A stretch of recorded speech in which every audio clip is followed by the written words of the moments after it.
Good morning. This is the JP Dinnell Podcast, episode 91. I am JP Dinnell, and always I have Lucas with me. Attention to detail.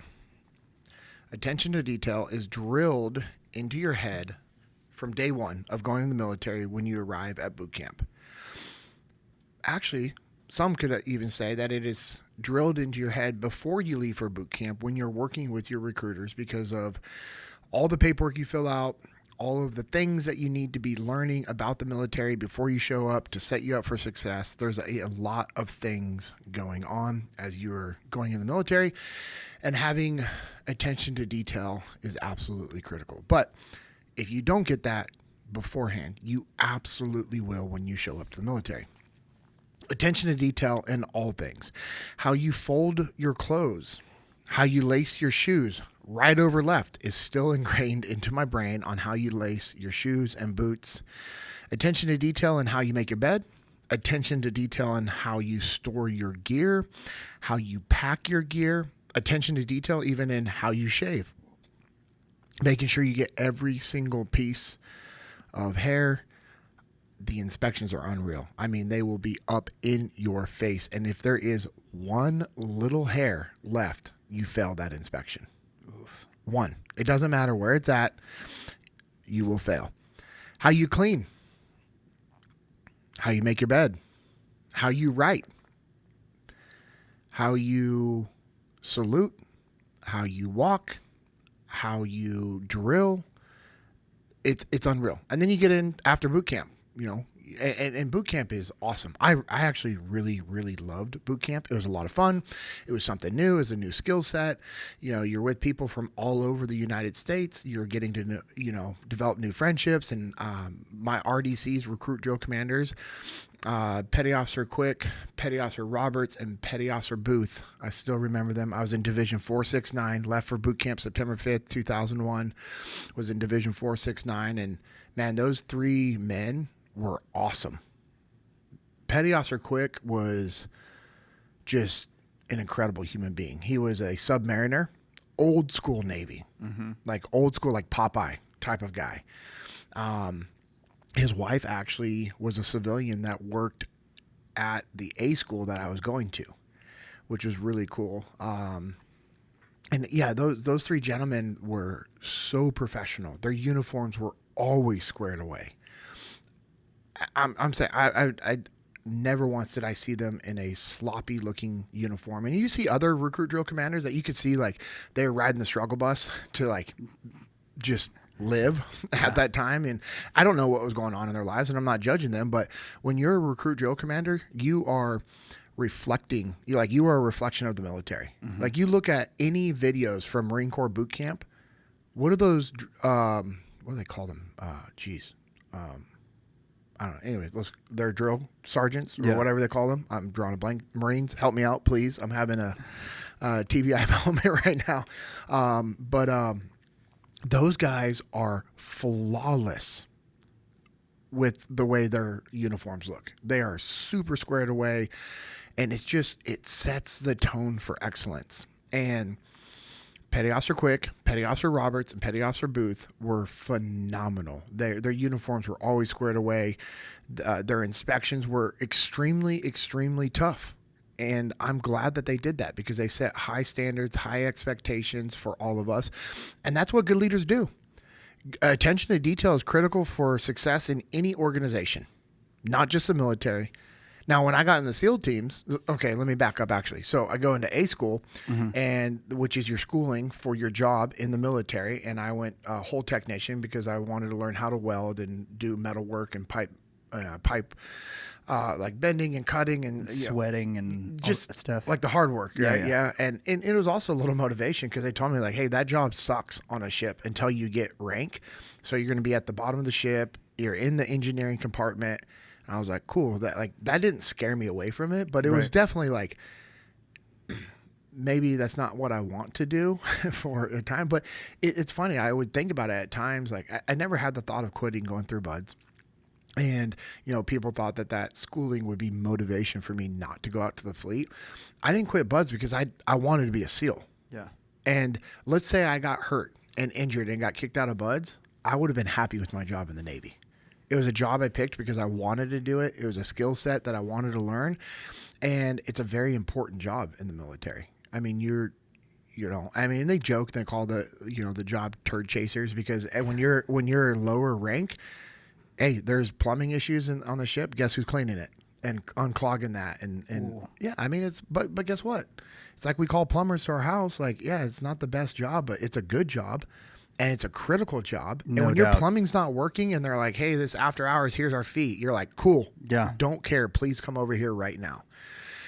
And so I at least had that in my mind of that it was a cool, honorable job. My dad did construction and my grandfather did construction, and being on job sites with them and just knowing the importance of all the aspects of that industry and a high level of respect to plumbers for everything that they do. And so I was like, cool, this would be an awesome skill set.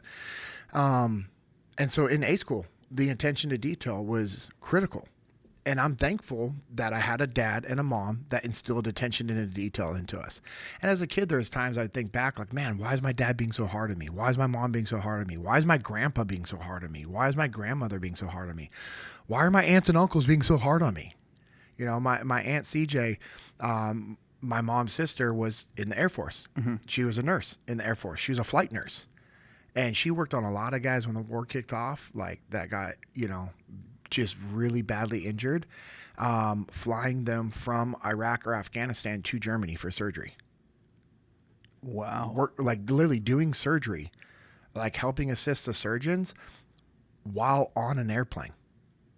Whoa. You think about it. They don't just like, all right, here's your morphine. We're going to stabilize you for this flight. They're actually working to keep people alive. That's what my Aunt CJ did for years. Now, my Uncle Eric, her husband, he was flying the plane. How cool is that? It's pretty rad. Dude, it's just awesome. And my Aunt CJ all my aunts and uncles growing up were incredible. Like our family growing up was the coolest dynamic. Like I didn't understand when I got older, when you meet other people that didn't like their family members, like that they didn't like their aunts and uncles. Like to me, I could not register that. I'm like, what do you mean? We used to have family birthdays like 3 times a year. Mm-hmm. These 4 months, right? That's pretty cool. You all get together. We most of the time at my grandparents' property, but sometimes it'd be at Aunt Connie's house or Aunt Julie's house or our house. And it was awesome. We'd rotate around. So I always had a great relationship with all my aunts and uncles. And my mom's dad was in the Army Air Corps, which was the Air Force before it was the Air Force. And he's a pilot and he was a big attention to detail guy. Mm-hmm. I mean, high-ranking officer, very, very, very squared away. Yeah, especially in the time he was in the Army Air Corps, man. Bro. Those guys, the amount of losses that they took and the amount of like minor things that could go wrong with that aircraft that was all experimental at the time. Because they were figuring it out on the fly. So my Aunt CJ and Uncle Eric have shared stories with me that he shared with them before he passed away. Yeah. And I'm just like, and then like the last time I was out there, which is a while, which is sad. We need to go visit them again soon. I was getting to read some of the letters that he had written home. Really? Yeah. It just... That's rad. Unreal, man. But so my Aunt CJ is a very, very squared away, attention to detail woman. And so is Uncle Eric. Like it's awesome. And so I learned that from Aunt CJ as a kid, just attention to detail and why it's important to you. And I'm thankful because that set me up for boot camp. So when they're screaming and yelling at you and, and you're getting, a little beat down session or you're getting in trouble for things not being done the right way, I didn't take it personal. It wasn't like this shock factor, like, oh my gosh, why are people yelling at me? I'm all right, cool. Like, yeah, I did that wrong. Like I did not lace my shoes the right way, or I didn't fold my shirt the right way. Right. I still remember the way you fold. It was skinny, fat, skinny. And it was something they would say. And so the folds of the shirt would be thinner and then thicker, thinner because of the way that you had folded the shirt. Because when you fold it in and you fold the sleeves in there, when you fold that over, those are going to be thicker because it has a sleeve folded over on itself. Yeah. So then skinny, thick, skinny, or they call it skinny, fat, skinny. and so they would share like funny little stories, like to help you like remember those things. And like, I mean, we're talking, this is 24 years ago. And I'm still like. Still ingrained. Yep. Skinny, fat, skinny, right over left laces. And they would do these things to teach you to understand the importance of attention to detail. And so then I go to A school, and because of that, and because of Petty Officer Quick, especially because he really worked with me. It was really cool because he knew I wanted to be a SEAL. And I remember when the SEAL recruiters, SEAL motivators, they call them dive motivators at boot camp, came in, and they had everybody drop down in the push-up position. Everyone does their push-ups. They're like, all right, all the SEAL wannabes stand up. And so like all these guys stand up, and I'm in the push-up position. And they're like, all the SEAL wannabes stand up. And they knew that I had a SEAL contract. And they're like, Dinnell, why don't you stand it up? I was like, I'm not a SEAL wannabe. I'm a SEAL gonna be. And Petty Officer Quick just starts laughing. Like, not like rude towards the dive motivators, but he just starts laughing, kind of like, that's my guy. That's awesome. And they're like, oh, really? And they're like, so they tried to smoke me, a little smoke session. And they were just like, I mean, it was just like push-ups, sit-ups, flutter kicks, all these things back and forth. And dude, one of the other guys, Jake Wright, I think he's still in, which is awesome. Like 24 years in the Navy, like boatswain's mate. He's a boatswain's mate, which is like the second oldest job in the Navy. And he just says, he goes, you ain't going to be able to smoke that kid. And so they smoked him too. But he was my buddy, right? And he was just like, cool, I'll do the beating with you. And Petty Officer Quick was like he was awesome. Yeah. And he really helped me. And he made it to where I could go to all the SEAL PT preps in the morning. He wanted me in a leadership position in boot camp. But I remember him telling me, he's like, I really want you to be the RPOC. But that will take away from you prepping to be a SEAL, and I believe that you will be a SEAL. And it was just pretty awesome, man. Yeah, it was really cool. And he would talk to me about like just how important it is to be squared away and have attention to detail. And so I go to A school, and it was cool. I was our honor grad in boot camp, and I was the honor grad in A school because of good leaders reminding me to have attention to detail, and just getting 100% on all my tests because I wanted to be good at my job. And to be good at your job means that you have to have attention to detail and all the small things. So I get done with A school, and then I go to Buds, and I mean, talk about attention to detail. It's even more amplified. For room inspections and gear and learning a skill set and all these things, and it was awesome, and you get hammered when you make mistakes, and pain teaches lessons. Now there's different ways to teach lessons, but the instructors and Buds, they were great at teaching you things. But also part of it was like, hey, you mess up, there's going to be physical consequences, and in our community, that's a good thing. Because pain does teach lessons. And also part of it is they're using it as an opportunity to physically and mentally prepare you for a job that is very physically demanding and mentally demanding. To be in the SEAL teams requires like a lot of mental maturity, mental bandwidth. Like you've got to be able to stay engaged and be in the fight. One of the things that we do is called Hell Week. Hell Week is 5.5 days straight, all physical activity, no sleep. That is a mental game. You have to be able to learn to push through. And even during Hell Week, you're being tested and evaluated. And so, the SEAL teams is even more critical. I remember the important to, and the attention to detail is important to like our safety and success in the SEAL teams. There are things that we would do in SEAL training that could get us killed if we missed a small detail. Yeah. Like literally one pin not being put in a position on your gear, when you're, the way you rig your gear for jumping out of an airplane, if you're doing a free fall or a static line jump, or if you're doing a duck drop where, you have to cut the 1-inch tubular that releases the pallet full of gear or the pallet of that, the boat, we call them ducks, right? On the airplane that shoots out Well, that goes out, guys are jumping out after it. And there were stories that we'd hear in training, and Jocko shares a story that they were doing, and it's always a race. Like, you always like want to get it better and faster and be able to execute at a higher level.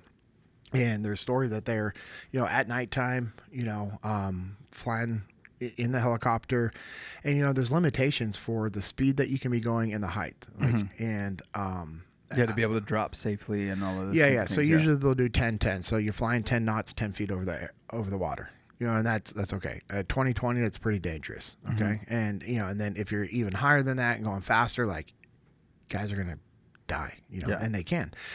And so they do all the daytime operations to prepare for night. So because it's safer, right? There's an escalation of the seriousness and the attention to detail, and those things are critical. And Jocko shares a story, and I'm given a Cliff Notes version of the story, and they're trying to get faster and faster and faster to the point where they were having the guy who they would give the signal to. So instead of them cutting it and then it goes out and then they line up and jump out after it, they had one of the air crew like standing by with like this. It's like a hook knife, right? So it doesn't have a point on it. So you can hook it on stuff, pull it, and it's going to cut through like 1-inch tubular or 550 cord or ropes or whatever, right? And so they have the hook knife, so they give the signal, all right, boom, go, and then they hook, bump, and then so they're trying to make it faster and faster and faster. So it gets to the point where the guy's sitting there with the hook knife on the line ready just to pull, right? So it's not on the line, but it's like hooked around it. All he has to do is lift up. And so they're going, and now it's at nighttime. And so they've done through all the daytime things, and so boom.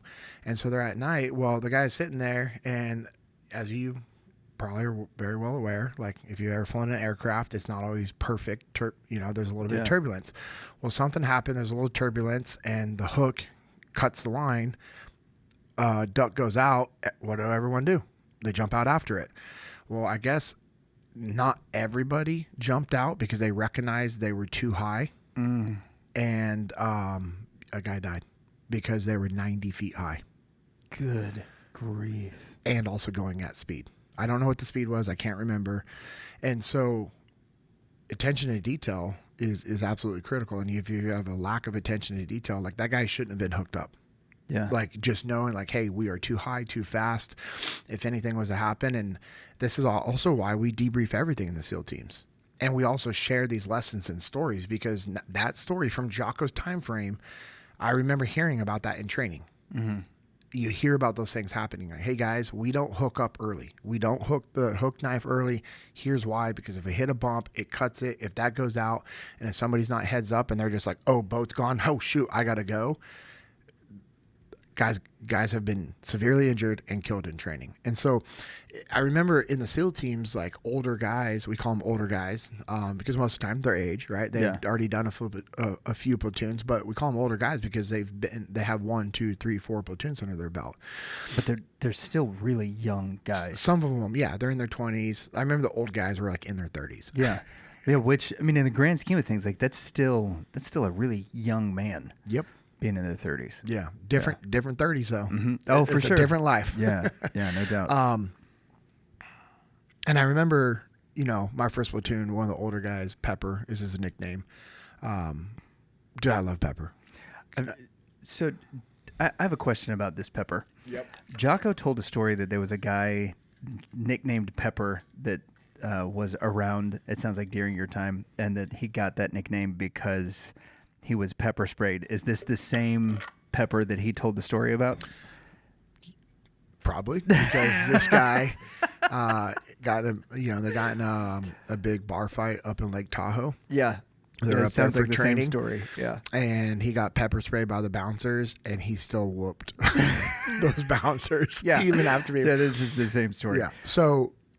I knew this about Pepper when I was a brand new guy checking in. That's a hilarious way to get a nickname, by the way. Yeah, awesome nickname. Yeah, for sure. If we're being real, like, yeah.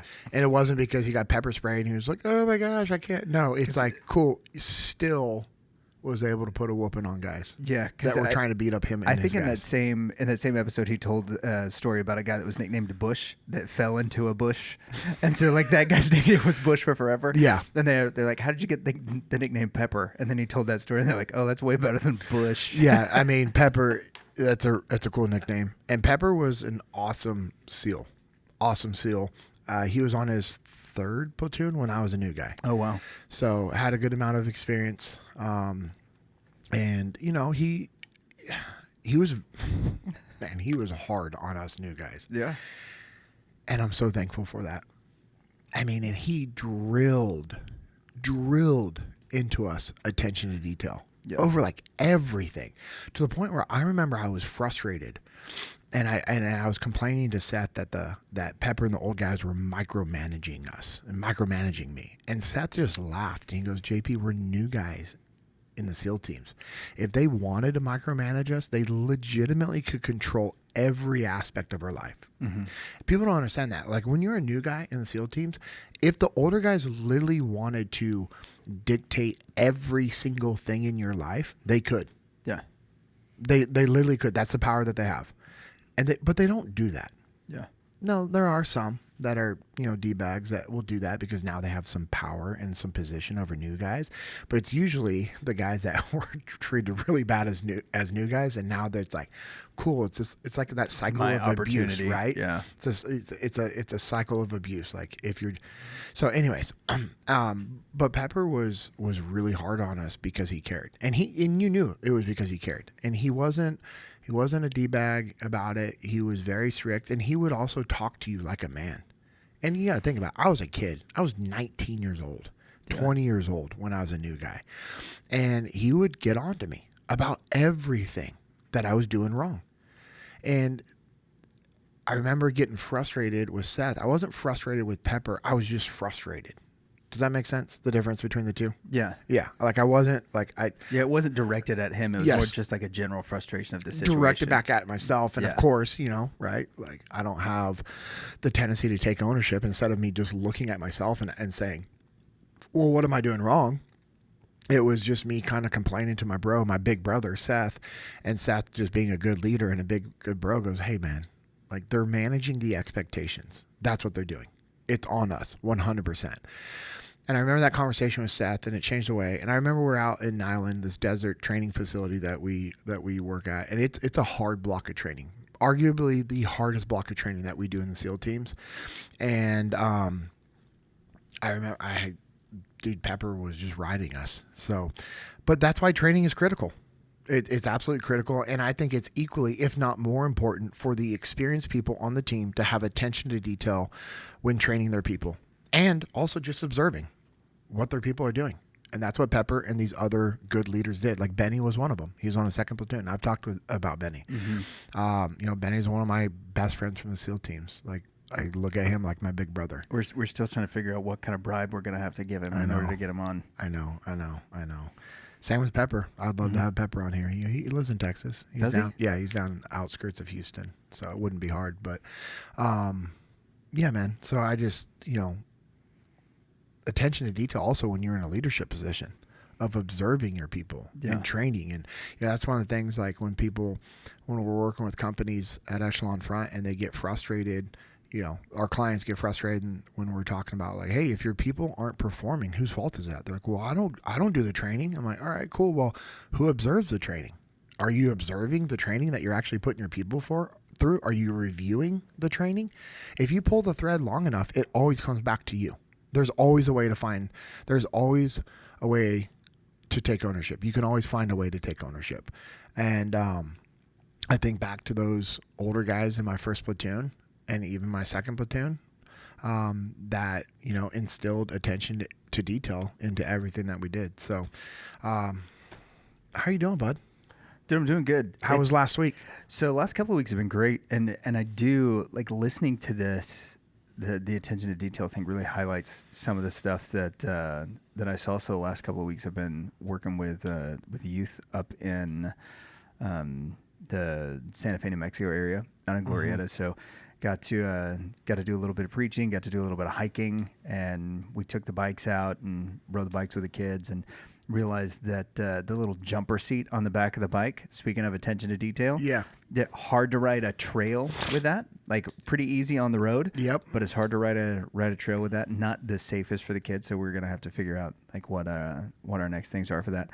But I got the opportunity to talk to several vets who listen to the show, They were there bringing, wow, yeah. They were bringing their youth groups, and so just talked to me about how much they appreciated the podcast. And one of the things that we were talking about, one guy in particular, who was a 101st Airborne, and then ended up, I think he had an injury, so he ended as a platoon sergeant for a group of MPs. Okay. Was where he ended his career because he wanted to find a way to continue to invest in young guys.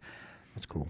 And one of the things we were talking about was this exactly, is that it's an interesting thing that we demand perfect attention to detail from our 19 or 20-year-olds who are in the armed forces, because there is so much bureaucracy around all of that. It's like, oh, well, this is a government agency. How could these things happen? Blah, blah, blah. Well, when you look at the fact that you're using 19 to 20-year-old young men, and we're demanding attention to detail from them, but you compare them to a 19 or 20-year-old college student where we're giving them free passes for experimenting and driving drunk. We're like, oh, he's only 19. Oh, he's only 20. When I was that age, I was doing XYZ, but our standard for our young servicemen and women is completely different.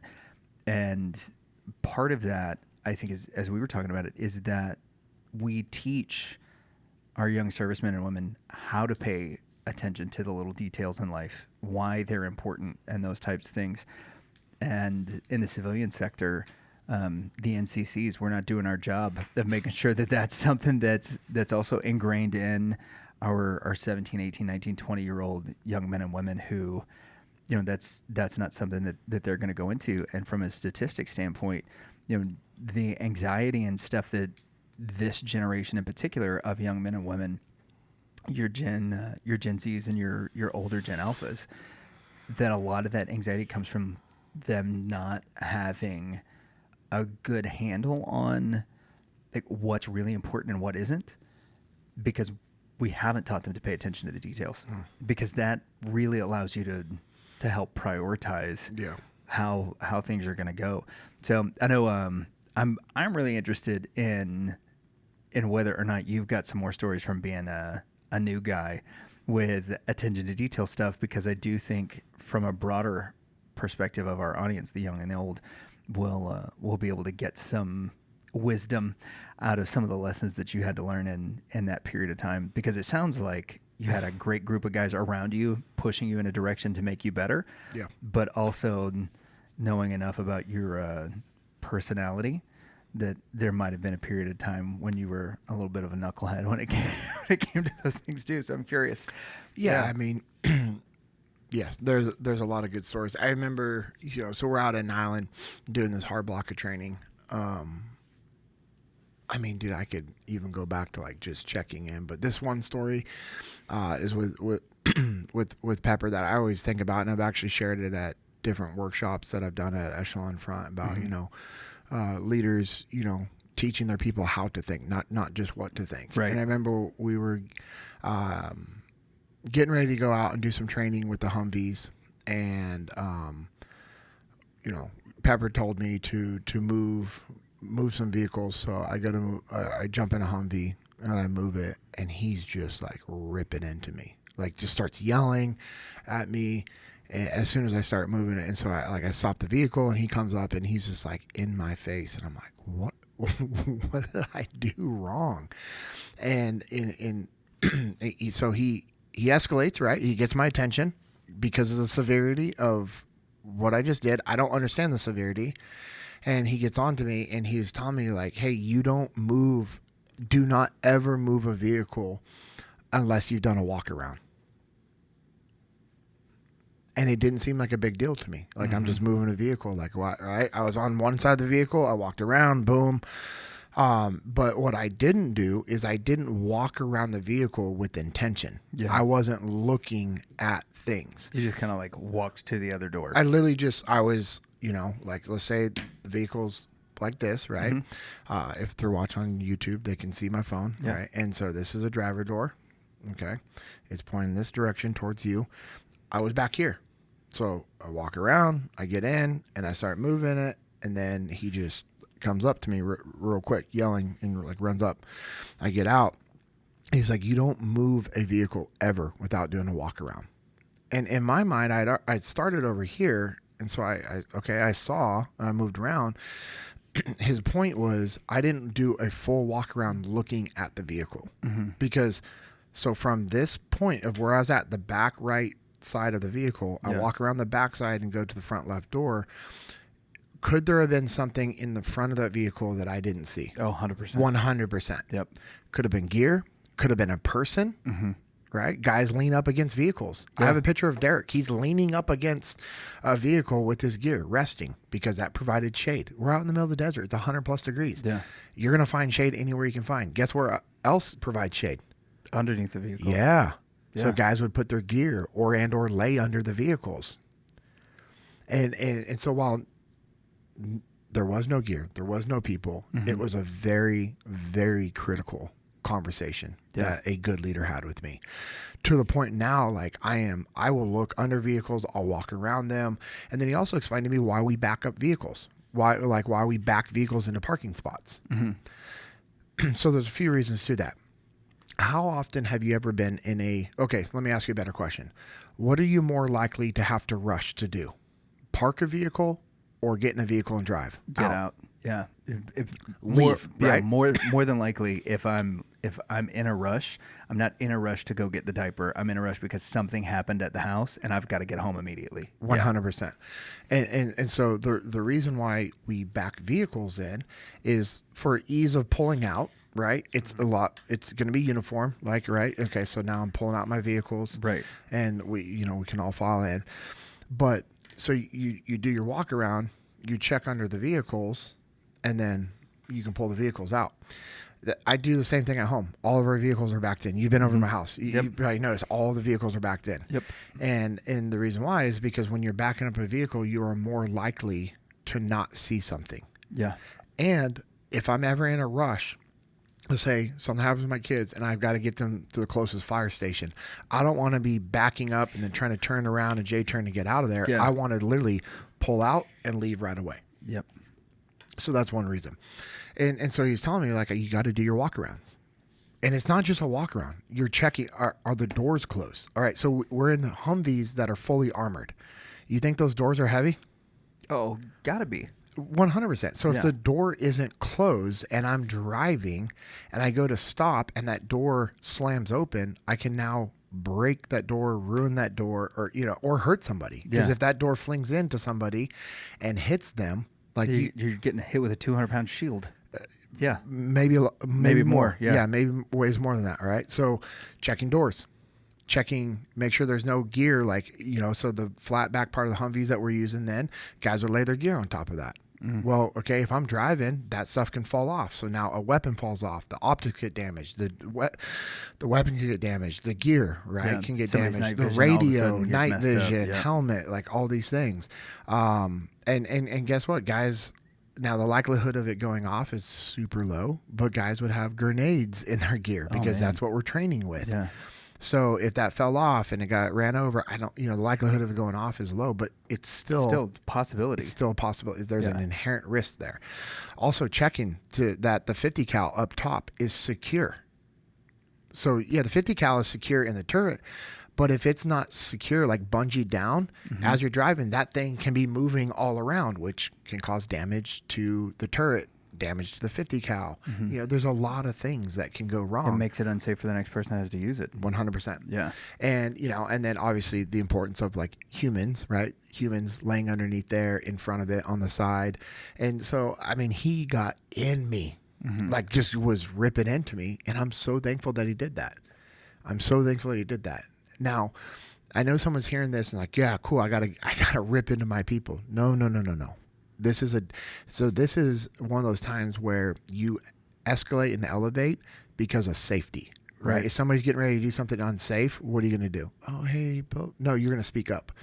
And this was the time that he had to go direct. Jocko talks about direct versus indirect. This is like the 1 in 10,000th, like time that you actually do it. Yeah. And, I had made a mistake. I was lazy. I was complacent. Wasn't thinking.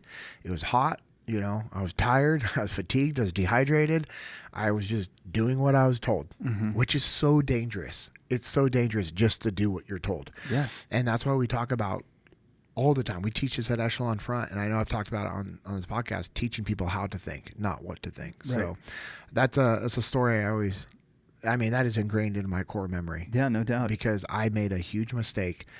I didn't understand. It was just moving the vehicles. I didn't think it was that big of a deal. And I'm thankful that I received it the right way because of the way I was raised. I didn't argue. I didn't push back. I didn't have an attitude, which is even crazy for me to say that because it makes me uncomfortable to think, like, why would I even? And I wouldn't. But there are people that would because they it's get just ego, right? Well, yeah, it's ego because they get defensive. Yeah. And, Pepper was a good leader because, he got into my ish, right, and got my attention. But he wasn't just like yelling and screaming at me. He did that to get my attention and then was like, hey, and then he talked me through all of these things. And there's actually a lot more that we talked about from that conversation, stemmed a lot of other conversations. Yeah. But I'm thankful for good leaders like Pepper and Benny and guys that taught me how to think, not just what to think. We talked a little bit about the culture at Discount Tire whenever we were talking about Bruce Hawley's book, 6 Tires and No Plan. Yeah. And this is a big thing for them, is the backing up of the vehicle. And the reason is, like, my probably third or fourth week, we had a new guy that we were training. I was no longer the newest guy at Discount Tire. And he ran into somebody because he was getting impatient. He hit me with the car. He shouldn't have been backing out a car, but he was getting impatient because he wanted a car out of the bay. I wasn't paying enough attention to realize that there was a new guy that was in the car that shouldn't have been backing it up.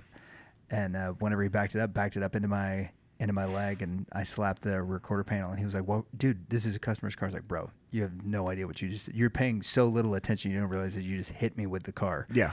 And then anyway, so he got a write-up for it, and then we all had to go through the entire store, had to go back through training every day for the rest of that week. Good. Yeah.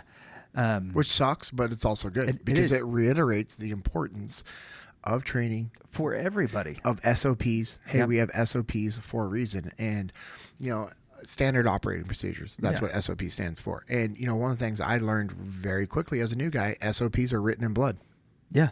We do things to keep people alive, and we don't do things so we don't get people killed. There are things that we do and things that we don't do, and those are written in blood. And, like the hook thing. Yeah. That, unfortunately, was written in blood. Yeah. And, I have so many other stories from just, like, all the different blocks of training. Like, hey, guys, we don't do it this way because guys got injured and guys got killed. Actually in training, the way we line up and we stack on a door in a building, like, hey, if someone's making entrance into a building and as they make entrance, they, so let's say we're going down the hallway this direction, and there's a room right here, and you go left and then left into that room. Well, if people are lined up on this wall because it was an open area and they are shooting back towards the train, if that round goes through the ballistic wall, it's going to shoot and it's going to hit and kill the guy right on the other side. Yeah. Then you got a blue on blue. Yeah. Well, that happened when I was at TradeEt. Good grief. Through a ballistic wall. Because the weather, and there had been rain, and it was super cold, and it created a pocket of ice. So the gravel and all the stuff that keeps it ballistic from, that's the filler in between, there's a pocket there. And one of the guys was lined up right there. And I was actually standing in that spot where he was at, because you have guys on the top, guys on the bottom, guys controlling, like the guys making flow. Right. And I moved around to go see where guys were coming. And as they shot in the room, and went, they shot the target, and it went through the ballistic wall and hit him right above his body armor and into the top of his heart. Good and killed him in training because they were shooting back on the train. Attention to detail is critical, like doing checks of those walls. And then also just thinking like, okay, hey, we've had a lot of rain. It's been cold. What happens? Okay, it freezes. That could create pockets, like it's crazy. Dude, there was a story a few years ago of a guy. He had 2 kids. He is the dad I'm talking about is a pretty prominent guitar player and singer, and he's got a a daughter who was 3 and then a son who was like 17, 18.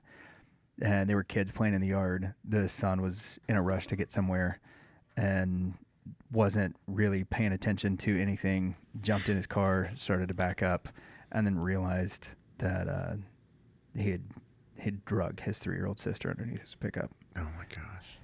And, obviously, like, that family's devastated, right? Yeah. And it was just one of those, like, everybody's lives changed in a matter of seconds. Yeah. And it's nobody's, on the one hand, it's nobody's fault, right? But on the other, it was a completely preventable thing. Yeah. If you just are paying enough attention to what's going on. It sucks to really say this. It's actually 100% his fault. Yeah. For jumping into his vehicle in a rush, knowing that he has young siblings. Mm-hmm. And knowing that they were, he's talked about it a couple of times, and the dad's talked about it openly for several years. But, the son was like, there were always kids playing on our street. Like, that was nothing new. And that's that complacency. Yeah, and they, typically the kids are going there to look out for cars or whatever. Mm-hmm. And, and there are some people that are like, oh, well, she was 3 years old. What she's doing playing outside? Well, she's there with the 4 and 5-year-old kids. There's moms who are, a house away. Yeah. I've got a 2-year-old, right? There are loads of times during the day where he is playing in a room where we can kind of hear what's going on. Yeah. But like, we don't have to constantly, be watching him 100% of the time.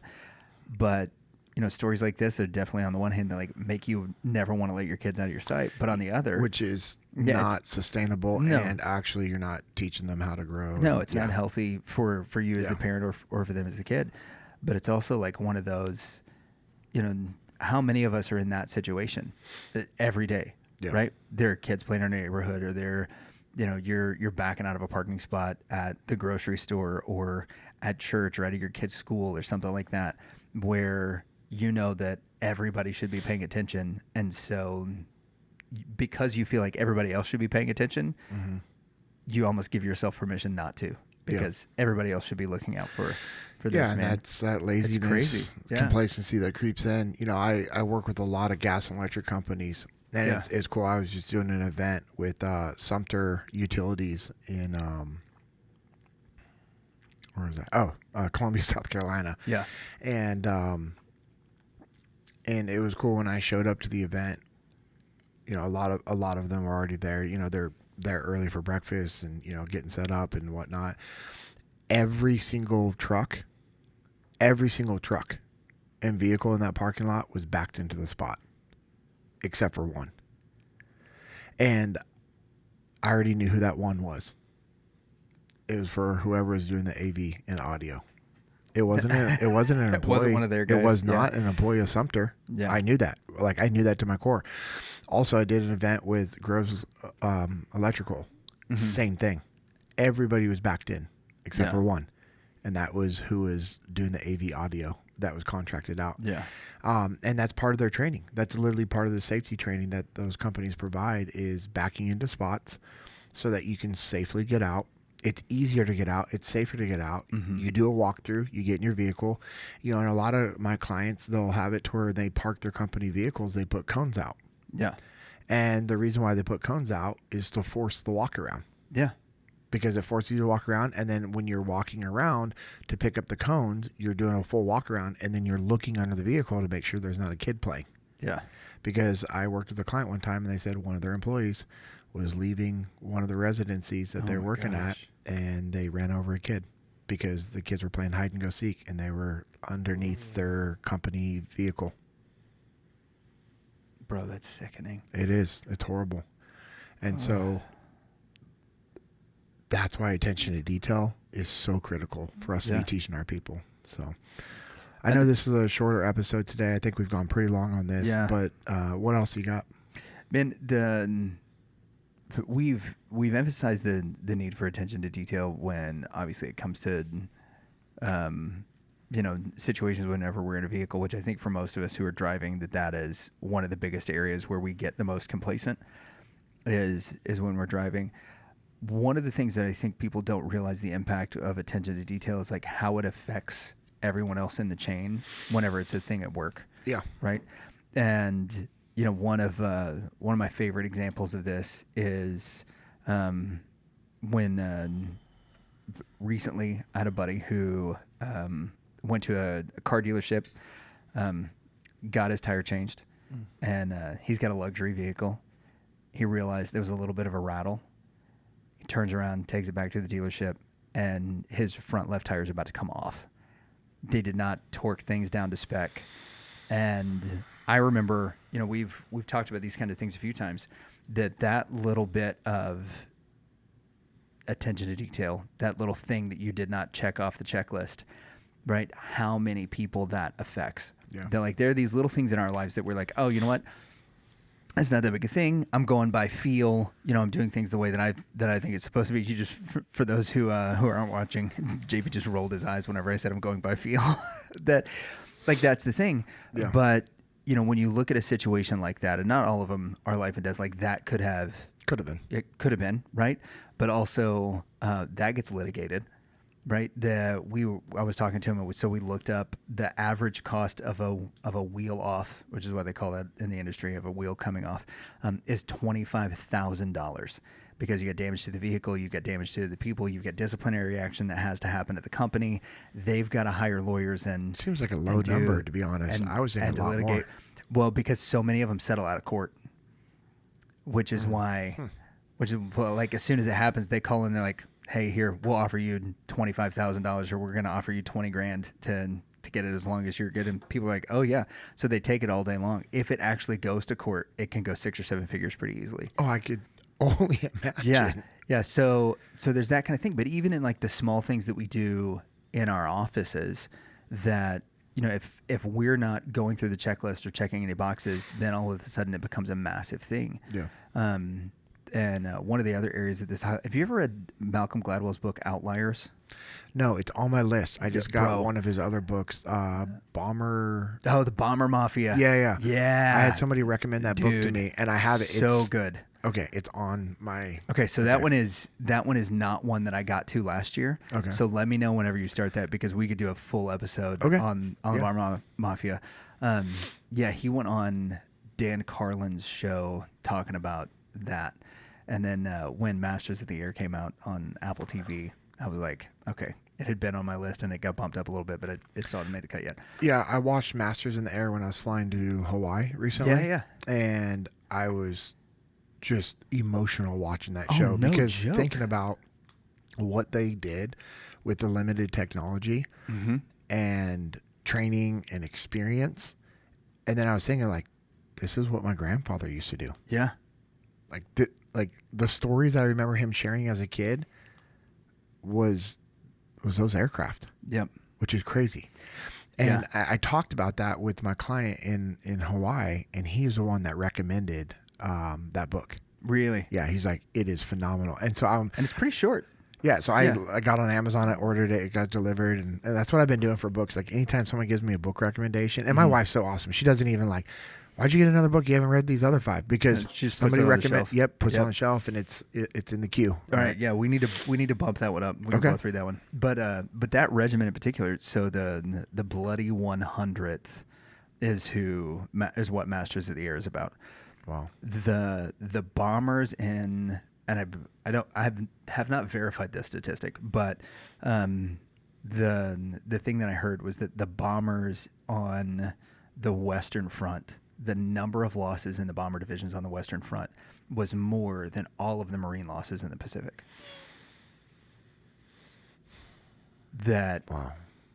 Because of the riskiness of their missions and what they were doing and how exposed they were, and like just knowing. But again, you know, with the attention to detail thing, like every part of those things had to be meticulously planned. There are checklists for all of those things.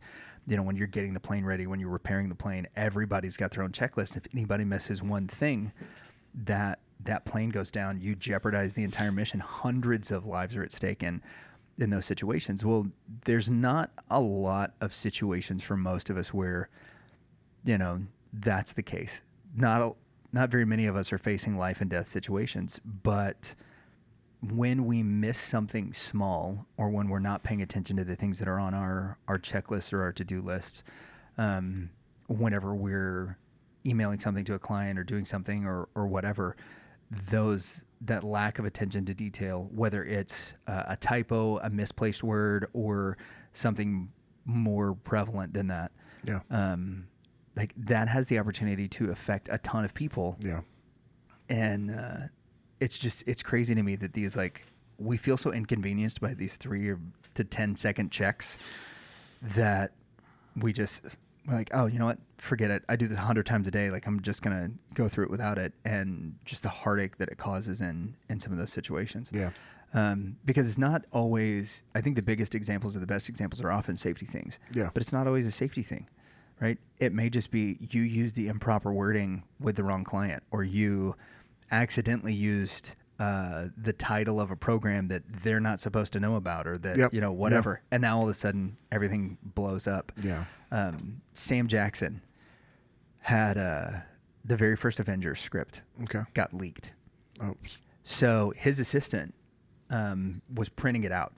And so his assistant prints out the Avengers script, and it didn't print. So she printed it again. She takes the copy, gives it to Sam. Somebody else walked by, realized that there was an Avengers script there, and grabs it, sold it. And so they end up having to rewrite large swaths of the movie.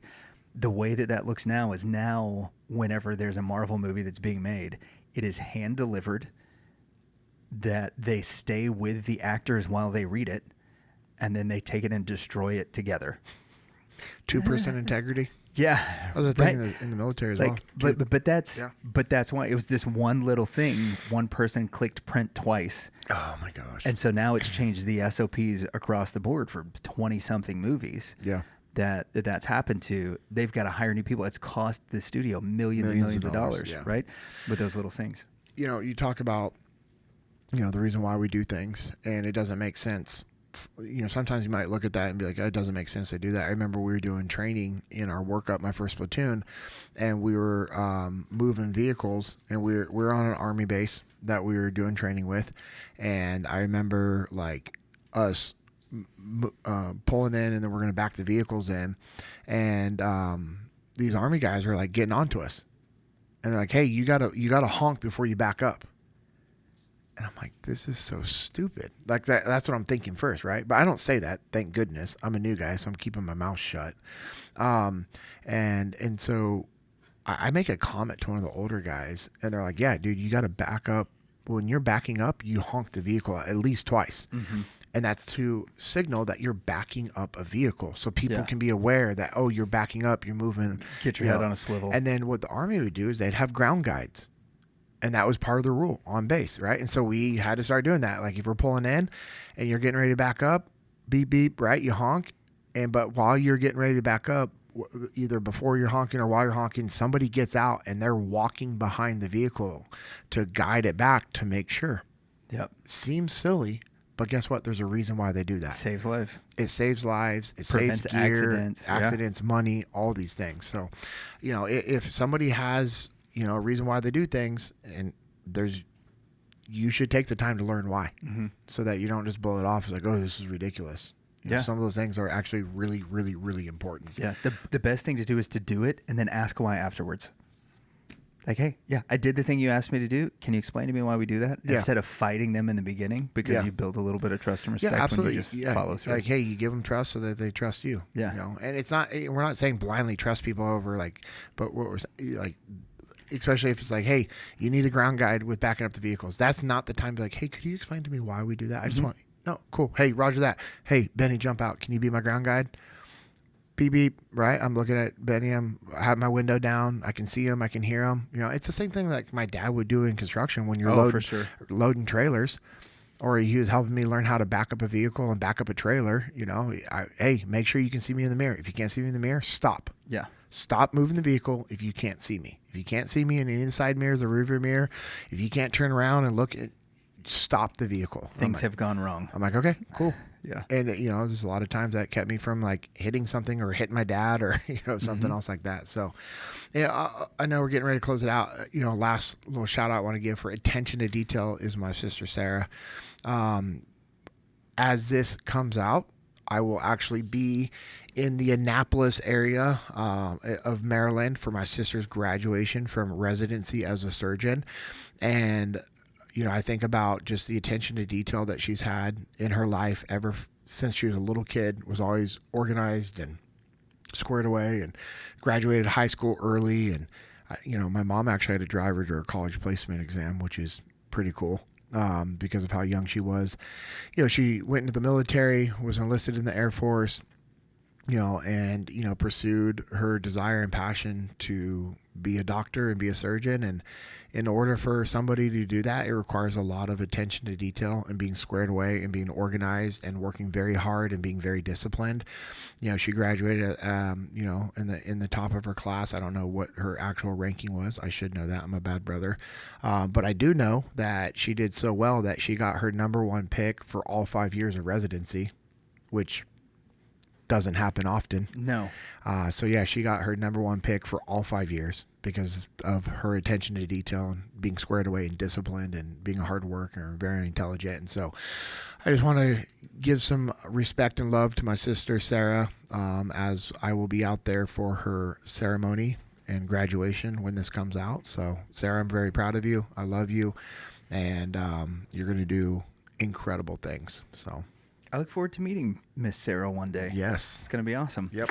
Well, before we close out with some of JP's final thoughts, we just want to thank all of y'all for listening, for supporting the podcast, for subscribing, and for sharing. Like, that is the number one way that people know about our podcast is through word of mouth from y'all. So thank you so much for doing that and for subscribing, finding out when new episodes that come out. We got some more Q&As that are about to be coming down the pike, which I'm excited about. A lot more shorts and stuff that are coming up. If you want to be part of the conversation, go ahead and head over to Instagram. Follow me at Lucas Pinkert, JP at JP Dinnell. Or check out the podcast at JP Dinnell Podcast, where we're doing some stuff on Wednesdays with our folks over at First in Nutrition. Jonathan and Ann have hopped on to give us our Hump Day health hacks. And if you want to get into the game with some nutrition help, go to firstinnutrition.com/JPPod. And they are offering any of the JP Dinnell listeners 4 free weeks of nutrition coaching. And they're some of the best in the game. If you're not following Echelon Front already, go check it out. JP's wearing the new Muster shirt, which came out, which I was very envious of. I didn't get to go to any of the 2025 musters, and so whenever I saw the shirt, I was just stoked about that with the giant eagle on the front of it. It reminds me of a lot of the band shirts that I grew up envying, which is pretty rad. But go follow Echelon Front at Echelon Front to learn more about what JP does over there with Jocko, Leif, Jamie Cochran, and Dave Burke, whose book is coming out in just a few months. Yeah, which I'm pretty stoked about. I've seen some of the test covers on it that they've thrown out there. It looked really, really cool.